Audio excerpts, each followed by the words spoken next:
in his case, I think that probably is true, that some people can't be rehabilitated, and I think that in some it varies very widely, but there are unquestionably some cases that are just too tough to crack, and alas, he appears to have been one of them, and I'm afraid it was probably clear from the outset that would be so. There is an issue there that we need to talk about frankly as a society, and when we look at some of the problems that we come across in trying to de-radicalize people, we have to face I think the grim reality that in some cases it is really very difficult, and I think this was one of those cases, and alas, I think it was pretty obvious from the kinds of things he was saying and the kinds of things that he continued to say that he was not really a suitable candidate for automatic early release. Yet under the law as it stood when he was sentenced, and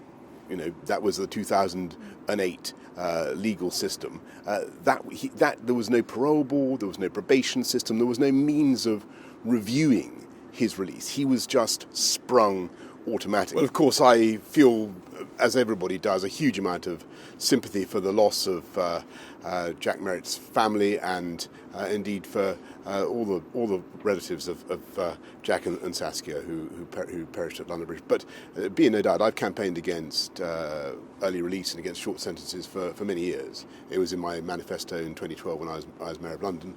I said it in August, and it's in the Queen's Speech. In fact, there's a bill we've got ready to go in the Queen's Speech to stop automatic early release for serious and violent offenders. And I do think that, unfortunately, that is the problem that we face. We have too many people who are released automatically onto our streets, and we need to address that. Now, if we can get this Parliament fixed then and get that bill through, then we will.